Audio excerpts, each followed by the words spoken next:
Hey guys, welcome to my channel today. Thank you so much for stopping by. In this video, we'll be cutting and sewing this asymmetric gathered dress that you can see on your screen. So I'll start by drafting on my pattern paper before transferring to the fabric. First point I'll take is the distance from my shoulder to my bust point, which is 10 inches. The next point is the distance from my shoulder to my under bust point, which is 13 inches. The next point is the distance from my shoulder to my waist point, which is 16 inches. And the last point is the length, which will be 27 inches for now. So I'll label the lines: bust line, under bust line, waistline, and the blouse length.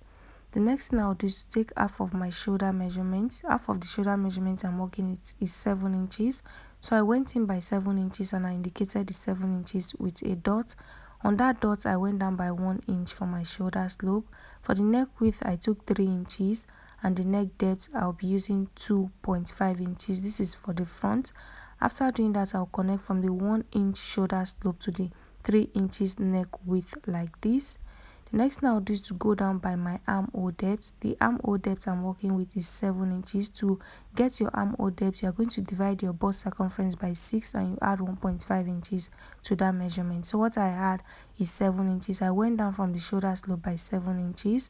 I indicated the 7 inches with a dot. What I'll do is to connect from the shoulder slope to the 7 inches, and then I'll roll a straight line across. This new line is my chest line. So the next thing I'll do is to divide this straight line by 2. The straight line is 7 inches. Half of 7 inches is 3.5 inches. So I indicated the 3.5 inches with a dot.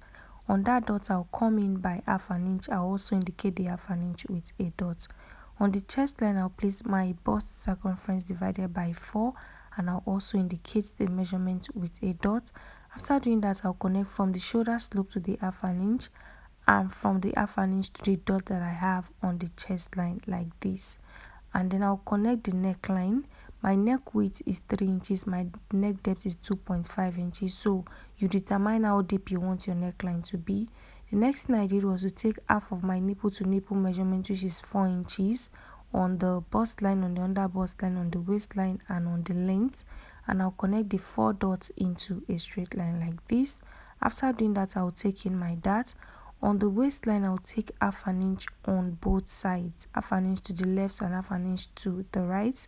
And on the bust line, I'll go down by 1 inch.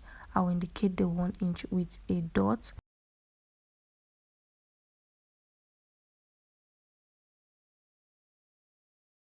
On the waistline, I'll go down by 5 inches. I'll also indicate the 5 inches with a dot. After doing that, I'll connect from the 1 inch below the bust line to the waistline, and from the waistline to the 5 inch that I came down with. So I already have my bust circumference divided by 4 on the chest line. So on the waistline, I'll place my waist circumference divided by 4. I'll replace the dart of 1 inch. So I will not be adding stitching allowance to the pattern paper yet. I'll do that on the fabric. So what I'll do now is to connect from the chest line to the waistline. On the length, I'm going to place my hip circumference divided by 4. I'll indicate that. So since the dart did not get to the length, I'm just going to connect from the waist down to the length like this. After doing that, I'm going to take my bust dart. So the distance from the shoulder to the waist point in front that I'm working with is 16 inches, while the distance from the shoulder to the waist point at the back that I'm working with is 14.5 inches. So the difference is 1.5 inches, and that is what I'll be using to take in my dart. On the bust line, I'll place my tape and I'll go down by 1.5 inches. I'll indicate the 1.5 inches with a dot. After doing that, I'll slant from the 1.5 inches into the dart leg like this. And then I'm going to use my marker to outline the waist point because I'll be cutting this part out. The next thing I'll do now is to go ahead and cut.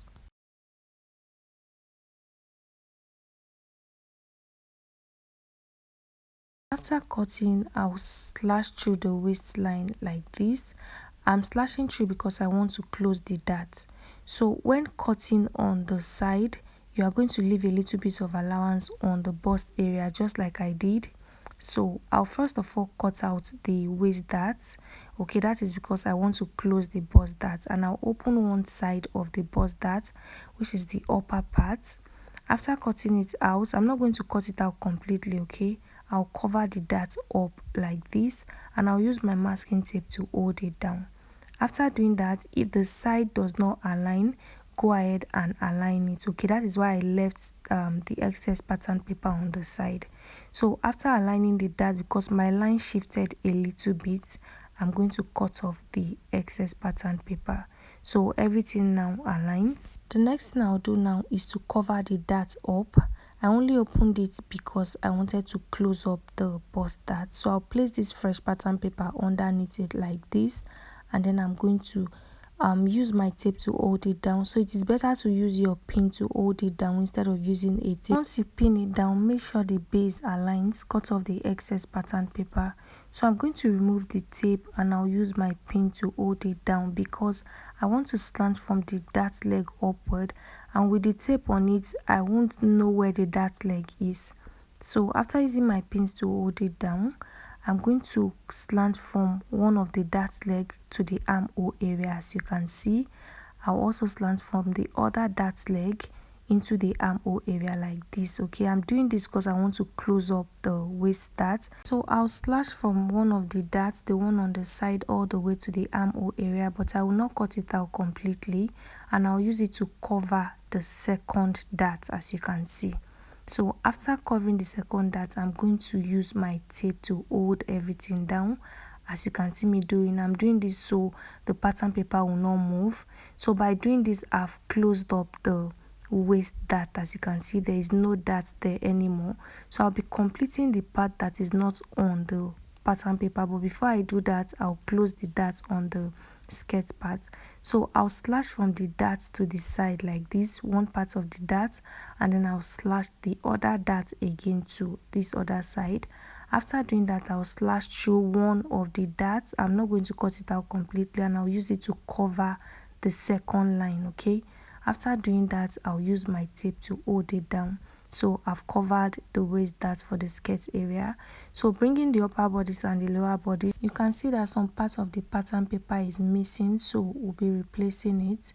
So what I'll do is to bring another fresh piece of pattern paper, and I'm going to place it underneath the upper bodice and the lower bodice, and I'm going to hold the part that is complete down with my masking tape. Okay, after doing that, I'm going to now connect. Okay, so I'll be using my ruler to connect.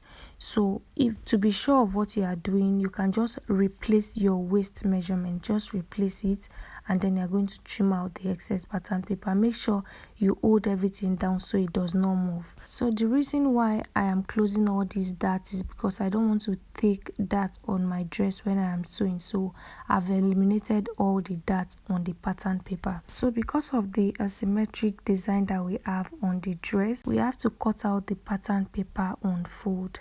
So I'll be transferring the pattern paper to this one that is on fold. I folded it into two. The center is on fold. I'm going to pin down, and I'll trace out everything that I have on this particular pattern paper on the new one. So after tracing out, we'll be using the one that is on fold. That's the complete one. So what I'll do is to open it up. After opening it up, I'm going to mark the waist. Okay, so because of how curvy the waist area is, it's very obvious that that is where the waist is. So I'm going to rule a straight line across the waist area. After doing that, I'm going to go down by 5 inches. This is why I want the asymmetric design on one side. You figure out where you want it to be, either on the left or on the right, then you go down. For me, I'm going down by 5 inches, so I'm going to slant from the 5 inches to the other end, as you can see me doing. Okay, so you can do it in form of a slant, you can make it curvy just like mine. So I'm going to cut that part out. After doing that, I went ahead to open my pattern paper and I placed it on my fabric.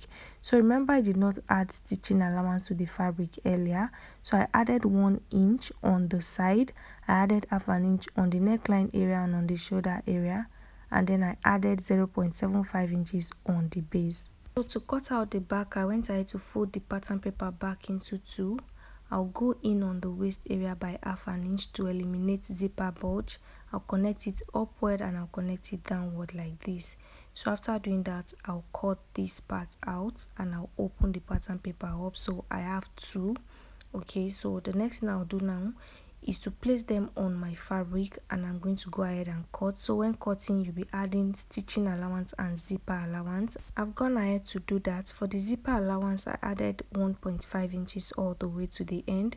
For the stitching allowance, I added just 1 inch. On the armhole area, remember while we were drafting, I went in by half an inch on the center of the armhole line. But for the back, we don't have to go in. So what I did was to still mark the center of the armhole area, and I went out by half an inch. So I just replaced the half an inch for the back. On the base, I added 0.75 inches. So on the shoulder, I added half an inch. The neckline for the back and the front is not going to be the same. That's why I've not cut it. So remember, I took out 2.5 inches for the front. For the back, I want it to be 1.5 inches. So I went down by 1.5 inches. I'm going to connect it to the neck width, as you can see me doing. Okay, so after doing that, I'm going to go ahead and cut, and I'll cut the shoulder area. Okay, so the next thing I'll do now is to repeat the same thing for the other side of the back. Remember, we have 2 pieces for the back. So I'll mark my 1.5 inches for the neck depth, and then I'll connect it back to the neck width like this, and I'll cut off the excess fabric. Don't forget to trim out the shoulder area. I forgot to do that, but I did it off camera when I remembered. So after cutting, I'll remove my pattern paper. So this is what I have for the back. So the next thing we'll do now is to cut out facing. To turn the neckline, if you have enough fabric, you can cut out your lining piece and then you sew all the way. So for the facing, I went ahead to fold this piece of fabric into 2. I'm going to place the neckline on it, and then I'll cut the neckline exactly as it is. You're going to mark how wide you want the facing to be, the length of the facing, sorry, and then I'm going to trim off the excess fabric. After doing that, you're going to place the facing right side on the main fabric, and you pin. You head over to your sewing machine, sew, and use your hemming gum to hold it down. If you don't have enough fabric for facing, you can use your bias tape to also pipe the neckline. So for the front facing, I'll also fold my fabric into 2. The center should be on fold.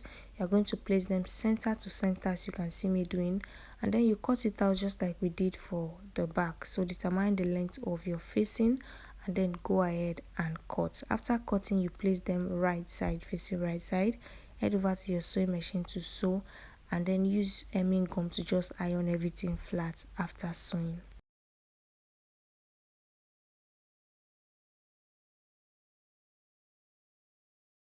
After sewing the facing in place, this is what I have. This is what it looks like at the back. So I did the same thing for the front also. I used my hemming gum to iron. Next, now this to arrange them right side facing right side. I'll pin the shoulders in place, and I'll head over to my sewing machine to use the half an inch that I left for the stitching allowance on the shoulder area to sew all the way. After sewing, I'm going to pipe the armhole area. Okay, so I've sewn the shoulder in place. I also went ahead to iron my zipper allowance out, as you can see. So what I'll do is to pipe the armhole area. So if you don't have enough fabric, you can hem it or use your bias to turn it. So I'll be using this piece of fabric to sew on the right side first of all. After doing that, I'll turn it to the wrong side. I'll place my hemming gum underneath it, and I'll iron it flat. Okay, so the same thing I do for this armhole area, I'll repeat it for the other armhole area. So after sewing in place, you are going to now arrange your dress, as you can see me doing. Then you take your stitching allowance. My stitching allowance is 1 inch. I'll sew 1 inch on both sides. After sewing the armhole area, I went ahead to also close up the side. So this is what I have. The next thing we'll do is to cut out the fabric for the ruffle. To know the amount of fabric you'll be needing, you measure around from the zipper allowance all the way to the other end of the zipper allowance. Whatever you get from these measurements, you are going to times it by 2, by 3, by 4, by 5, depending on how full you want your dress to be. And to know the length, you are going to take out the length you already have for the upper bodice. Mine is 27 inches. So what I'll be adding to the 27 inches to get my full dress length is 28 inches. So I have about 30 inches here. That is plus my hemming allowance. So what you do is to cut out your fabric. You head over to your sewing machine, and you run a gather stitch all the way in a way that it will fit into what you already have here. Okay, so it depends on the amount of fabric you have. I've gone ahead to run a gather stitch on mine. So what you do now is to start arranging from one end of the zipper allowance and you will pin. Okay, you arrange everything in place, make sure everything fits in. After pinning, you are going to head over to your sewing machine to sew all the way to the end. After sewing the gathers in place, this is what it looks like on the wrong side, and this is what it looks like at the back. So what you do now is to sew your zipper to the zipper allowance. So you're going to place your zipper at the back, and you're going to measure where you want the zipper to stop at the back, and sew from that point to the dress length. After that, you are going to fix your zipper, and the next thing you do is to trim the base of the gathers. If you don't want it to remain like that, you notice that one part is long and one part is short. After trimming, if you want, you are going to hem the base, and that is all for this tutorial. Thank you so much for watching.